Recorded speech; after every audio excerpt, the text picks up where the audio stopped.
If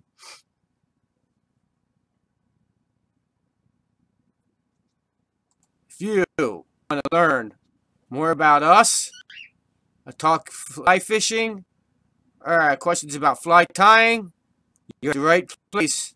And we're beginning right now.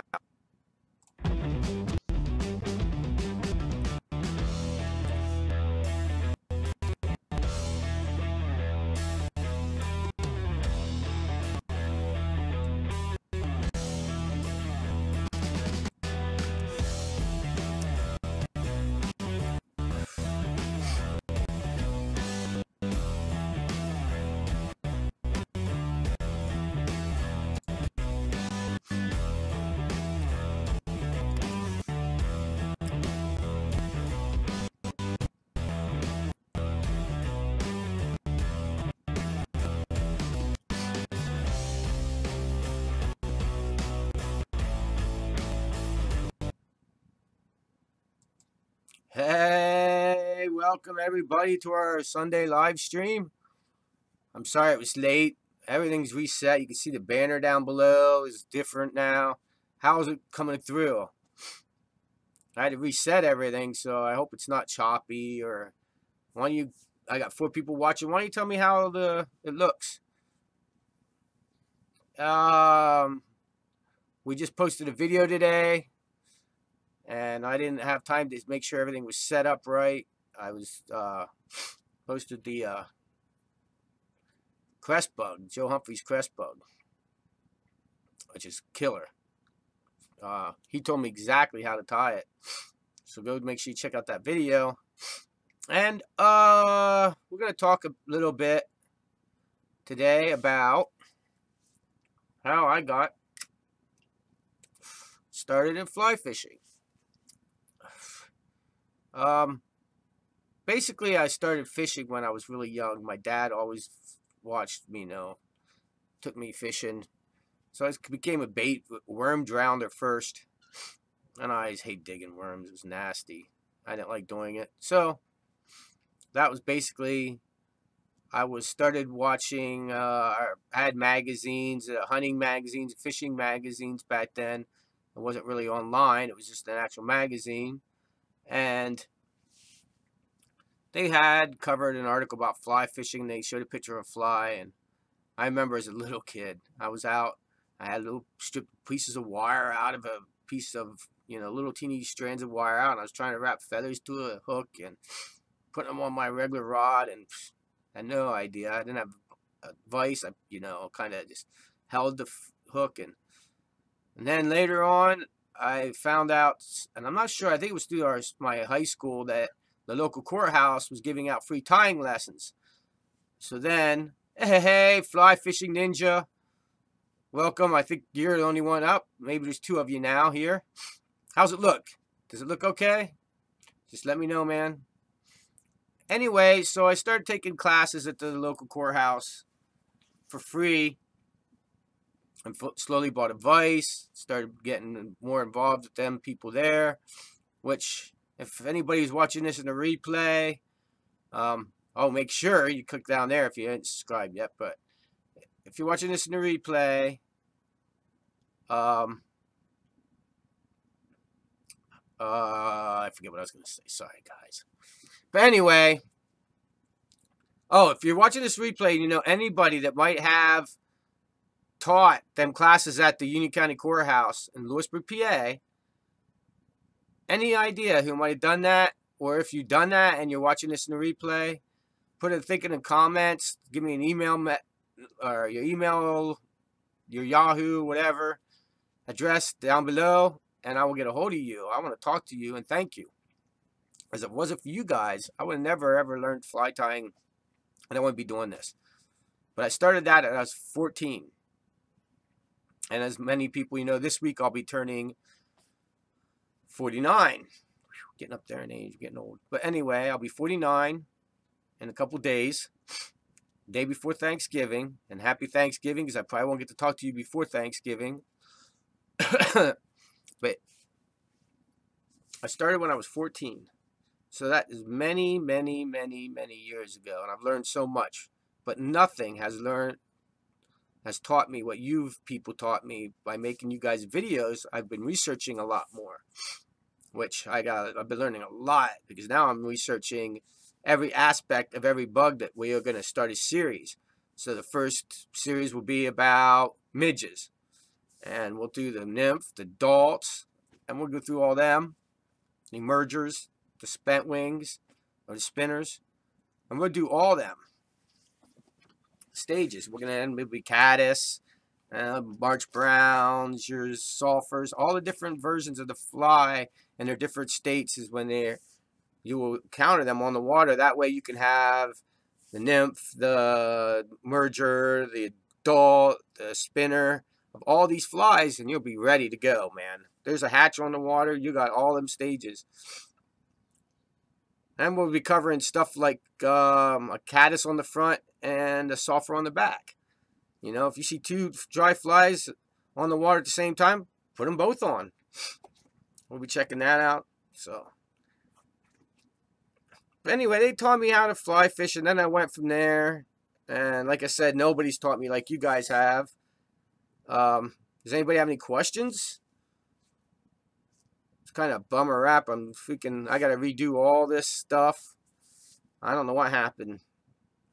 OBS is going to do another update, so I think it's because I didn't update that it didn't give me all the stuff I wanted back. I'm not sure, but I got to do an update on it. Hopefully they can get... The last time I watched one of these live streams at a later time, it was really laggy.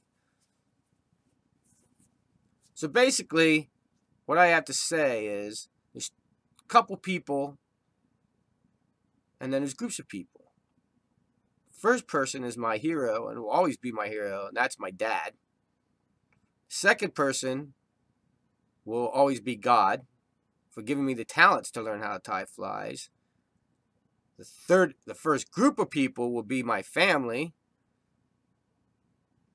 And then the second group of people will be you. Because I've learned so much through you guys and research, like I said. And man, now I'm really learning about photography and cameras.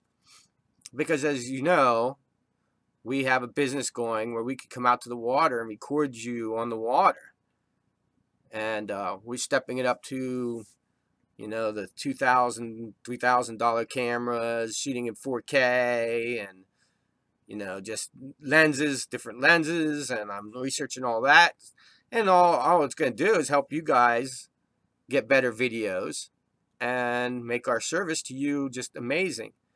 I mean, we'll be shooting our fishing videos in theater quality. It'll be like watching a movie, which I'm really excited to do. I can't wait to get behind the camera. Oh, okay. No hatches on go-to flies. Now, that's a big subject because it would depend on what time of the year. Not so much even as what time of the year. Like I just did that crest bug. That would be one of my go-to flies. A scud would definitely be one of my go-to flies in the colder times. Whereas my go-to fly when it's, let's say we get to the water and it's May or March and there's nothing going on, I definitely like the golden Lively Legs Golden Stone. We do a video on that. Make sure you check that out. That is definitely my guy. That is just one killer fly. You know, we'll be just covering a different stone flies. Another thing else we're going to do is we'll be covering the naturals. I've been learning more and more to keep not just the beadhead versions of them flies, but the unweighted version of the flies, so you can, you know, drift them in the foam or right below the subsurface. You know, more and more of that. I've been getting into more of that.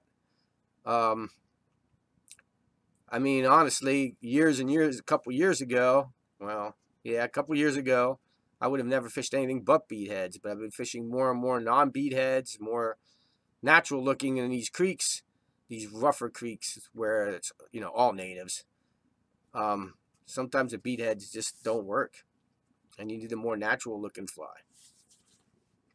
And we'll be covering them when we cover all aspects of the fly.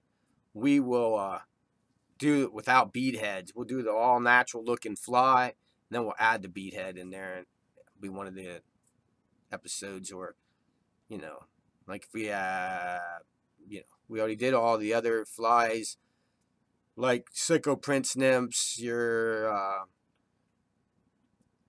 pheasant tails, and all of them are in videos already. So they're kind of a general fly. They kind of cover a lot of different kind of nymphs, or, you know, we want to cover the specific nymph this year. For winter, what would be my go-to fly? Fly Ninja asks, what would my go-to fly be?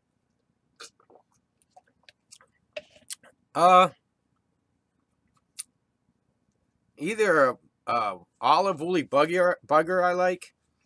A little flash in the woolly bugger would be my definitely. If I'm having a bad day, it's either that, or I know you guys are probably like, and as the comments on the fly, the white SOB. That's my go-to fly most of the time. And if you haven't done it, it's like my black leech. I tie in other videos. If not, it's a killer streamer pattern. It's in my video playlist. But the white SOB, I've killed them in 2 feet of snow to midsummer. I've caught him with bass on him. A guy just took that fly out to salmon fishing. He was having a bad day and wasn't having anything. He says, what the heck, I'll tie it on. I mean, it looks like crap. It really does. It looks like a big ball of nothing. But here's the thing. It's all marabou. And when marabou hits the water, it breathes and moves, and there's all kinds of wild things in the water that make it just a killer pattern. And it's white. The fish can see it from a mile away. It breathes. It looks like a moving...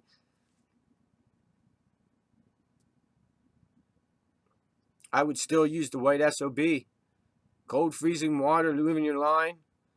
And if, you know what else you could do? Is do the white SOB, and if you can't have any luck with that, pull it out and put like a bright orange bead on it. Big orange, bright pink, red, orange, some kind of bead on the head of that thing. That's what I would use. For the question, Fly Fishing Ninja, that's what I would do, bud. I'm not kidding. You go back and you look at my black leech, and I have an egg leech where I tie a bead on it. Do the same thing, but use white marabou. Go back and do that. Tie them in white. Bead, no bead. You know, make sure you weigh them so that streamer gets down real low, because it's cold, man. And like I said, people have caught salmon and steelhead on them. So, Fly Fishing Ninja. It's funny you ask me about Tankra. Okay, if anybody doesn't know, you can go. He's on my favorites. If you go on our YouTube channel, if not, you can get his. It's Fly Fishing Ninja. You can go check his channel out, man. He's great, and he's doing this Tankra fishing. I have never tried it, so I don't know if I can give you much thoughts on it. I wanna. Now that I've seen him doing it, I'd love to try it. It looks really fun. Maybe we could do a collab video on Tankra fishing. He can teach me how to do it, and we can get together and do that for you here in the spring. It looks interesting. There's no reel. Some of the rods are extra long, and you kind of have just a line holder. And that's how a Tankra fishing is. And to me, I watched it. I don't know how sensitive the tip is. You're usually in Euro nymphing, you like a sensitive tip. I do. But with using a sighter, you think a Tankra rod would be where it's at. You know, you don't have line out much anyway, and you know, you just kind of hold it up and be extra long. So I don't know. I might have to get me a tanker rod and try the whole Euro rig setup tanker fishing. You know, I mean, Fly Fishing Ninja. What? Leave a comment down there and tell me what you think. Do you think that tanker fishing with the whole Euro nymph, 3 flies, cider, and everything would work? Do you think that would be like a great way to Euro nymph? We'll have to see what he says about that. But yeah, he says the rod tip is very sensitive. So we're definitely going to have to give that tanker a try. And on his channel, he actually covers a tanker rod that is fairly cheap. He says, yeah, absolutely it worked for Euro nymphing. I'm going to have to do that. There's some creeks that are whooping my butt. I mean, I can't figure them out. One thing I think is I got to get into more 7X fly fishing, small flies, which we'll be covering them when we cover all the midges. And I got to get into more of the midges, the crest bugs, and that kind of stuff, and Euro nymphing to catch them on some of these creeks out there, whooping my butt. Yeah, he says the tanker rod's 24 foot. So that's a long rod compared to even my Wade 8. It's only 12 foot. You know, and he says it's 24 foot, $26. That's crazy. Most of you guys that buy fly fishing rods know that's crazy. But I'm sure you could spend a lot of money on a tanker rod too. But I mean, that'd be a way to try it out. Pick up yourself a free, cheap tanker rod, and hey, watch our videos and go check his out and learn how to tanker fish. Maybe it'll be something we get into. I need the new ideas for videos. Plus, when we go fishing this year, also, we need to get into more, this is the fly that caught the fish, showing the fly on the water, what's hatching at the time, and discussing that. We'll be doing that, more instruction on the water, and actually giving you value and teaching you stuff as we do our fishing videos.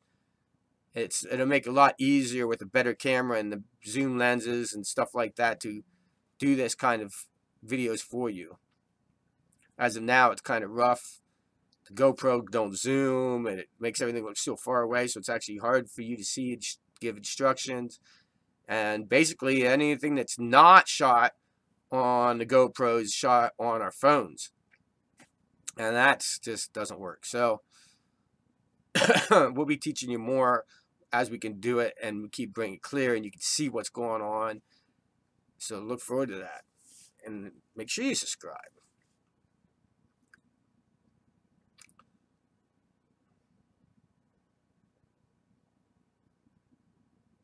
A normal tanker rod is 12 feet. Okay, so that would be about the same length as which would still make a great length for Euro nymphing.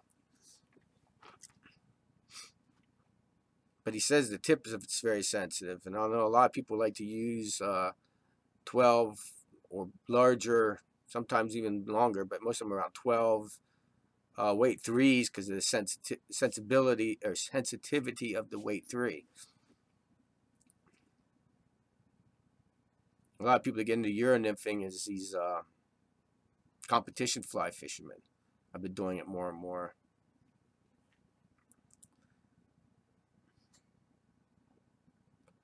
I can't believe it, but only 19 minutes. That took me so long to get everything set up. I think we're only going to go to about 25 minutes today. We'll make it short because I had to redo all this. We got a late start. And Sundays when I'm doing these streams, I got to go pick Tracy up after work. And I got a lot of stuff I do. And we're going to start trying to do these every Sunday. I'm going to get Tracy in on these live streams, I think on her Sundays off, as long as we're not fishing. Oh, and Fly Fishing Ninja said it's comparable to a 4-weight fly rod. So the sensitivity of the tanker rod, that is.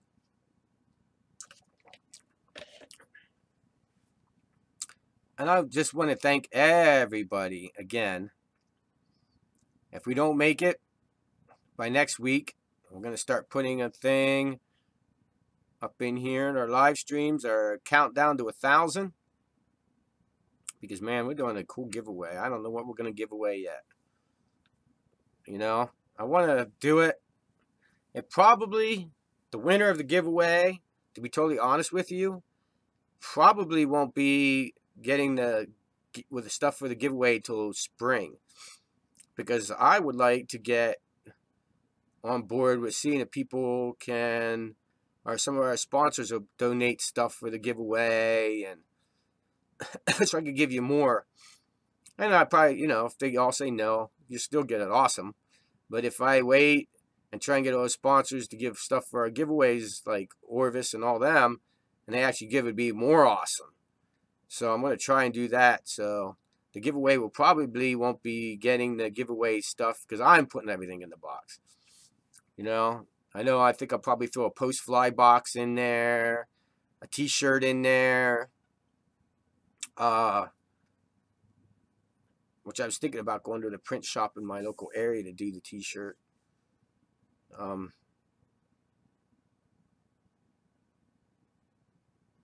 Cool. Fly Fishing Ninja says he'll be doing a tanker rod giveaway real soon. Cool. I'll be at your channel. I'll be entering that giveaway. That'd be really cool. So, everybody, like I said, go check out Fly Fishing Ninja. 3 words. See, unlike us, who have fly fishing 1 word, the reason why we have fly fishing as 1 word, by the way, in case you ever wondered that, I do know how to spell. It's because when I started my YouTube channel long time ago, you had to have a name. So you couldn't do it at the time to have anything but your name. So my name was everything, first name, last name Fly Fishing. And that's why we changed fly fishing to 1 word. I don't know how many people know that, but that's, and then they changed to YouTube later to, or I could have made a sub channel, but I didn't want to do that. So that's why it's spelled the way it is. And it's cool that we got that name. I really like that name. And don't miss something else we're going to do is learn how to tan deer hides for the future flies. And maybe even cover dyeing the deer hair. And then we'll show you tanning the deer hair, using the deer hair, and going out and catching a fish on hair that we shot in deer season. I might even throw in some deer footage on these live streams. You know, I don't want to kind of really on the videos. I don't want to make a video about it because it's really just a fly fishing channel. But it'd be cool to throw in how we made out deer hunting. Who Tracy's the meanest. She's only hunted 2 years. She's fired 2 shots and killed 2 deer. Amazing hunter. We'll cover her stories too. So I think that's close to the end of the live stream. And the next coming live stream will be with Trace. So I don't know what we're talking to her. We're kind of doing I think we're going to do like an interview with her and see if she has questions. And you guys can ask Tracy questions, so don't miss that next week. Make sure you don't miss that next week. Because I know some of you guys got beginner questions for Tracy on how did you get started. Well, that's easy to answer. But anyway, on little tips that she has for a beginning fly fisherman. So if you're watching this on the replay, make sure you're here next Sunday. I mean, we only have 2 people watching this right now. Come on, man. We got almost 1,000 subscribers. Start watching the live streams. And I promise you we'll be discussing important topics. And I'm still working a 40-hour week right now. It will be soon that we'll be off for the winter because it's getting cold. Wind's blowing like crazy here. It's getting freezing. We'll be back to off work for the winter season, which is, I like that my job lets me off for the winter because that's when I can get caught up on videos And I think we're going to try to do one every day or one every other day, because we ain't going to have a long off this year. Because we might be starting a new job, I'm not sure. So, don't know what I'm doing in the spring. So, make sure you subscribe. Don't miss any of these upcoming videos. And thank you all for subscribing. You'll have a good day. Keep your lines wet, out of the trees, and only give them fish a sore lip.